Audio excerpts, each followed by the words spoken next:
merci à vous, merci au Cercle Ouvert de me recevoir. Donc, bonsoir à tous, à tous ceux, à toutes celles qui sont connectés.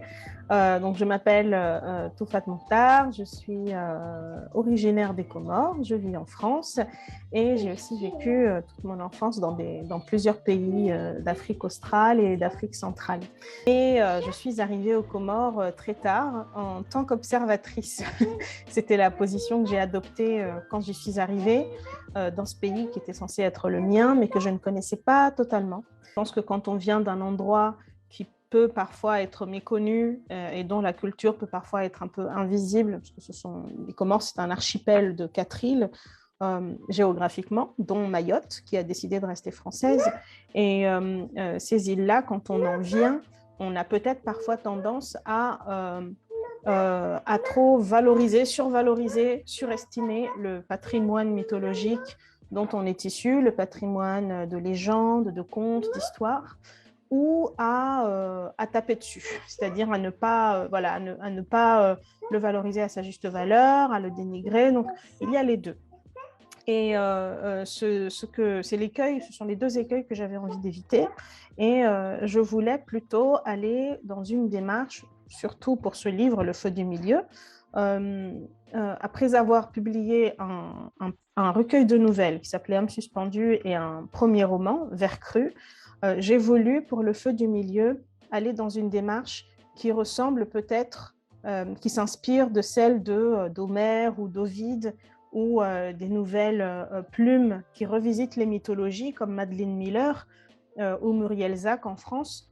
Et ce sont des démarches qui visent à réécrire les mythologies d'un autre point de vue. Madeline Miller, par exemple, adopte le point de vue de Circé, par exemple, un personnage totalement insignifiant dans la mythologie grecque et qui pourtant a un énorme potentiel évocateur. Et j'ai décidé donc, pour ma part, de réunir toutes les bribes de mythes que j'avais récoltées et dont les Comoriens et les Comoriennes sont héritiers, c'est-à-dire des bribes de mythes qui viennent d'Inde, d'Europe, de Perse, d'Afrique. On ne sait pas exactement d'où, mais on sait qu'ils viennent de ces lieux-là, de ces aires géographiques-là. Et plutôt que de m'attrister du fait que nous n'avions hérité que de miettes, que de bribes, je me suis proposée de réunir ces miettes-là, ces bribes, et d'en faire une histoire, d'en créer un mythe. Et au centre de ce mythe, il y a deux femmes. Donc, la première, c'est Gaillard, c'est une servante qui grandit, on va dire, dans l'orbe d'une figure paternelle qui est un maître, un maître coranique et d'une figure maternelle qui est une femme descendante d'esclaves, qui lui raconte les légendes de ses ancêtres venus d'Afrique, venus d'un lieu très, très mal situé en Afrique, pas du tout situé, mais d'un lieu. Donc, c'est un peu un lieu imaginaire. Donc, ces deux figures-là vont nourrir son imagination, sa réflexion, vont nourrir son esprit critique, ce qui est une chose assez dangereuse pour une servante dans un endroit où on a une hiérarchie dans la société entre des populations dominantes qui sont issues des arabo-musulmans, des perso-musulmans, et de l'autre côté, des descendants d'esclaves africains ou des esclaves africains tout court.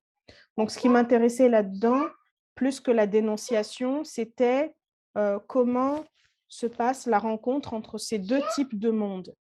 Est-ce que si je prends une femme d'ascendance noble et une femme esclave, finalement, ces deux assignations-là, ce sont des illusions, en fait. Enfin, ce ne sont que des apparences. Mais si je prends deux personnes qui sont issues de deux mondes complètement différents, bonjour à la nouvelle arrivante.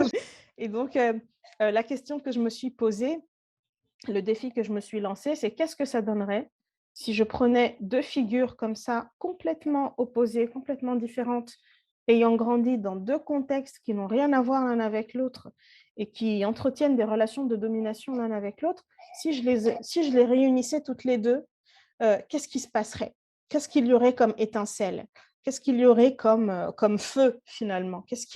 Quel est le feu qu'elles fabriqueraient ensemble?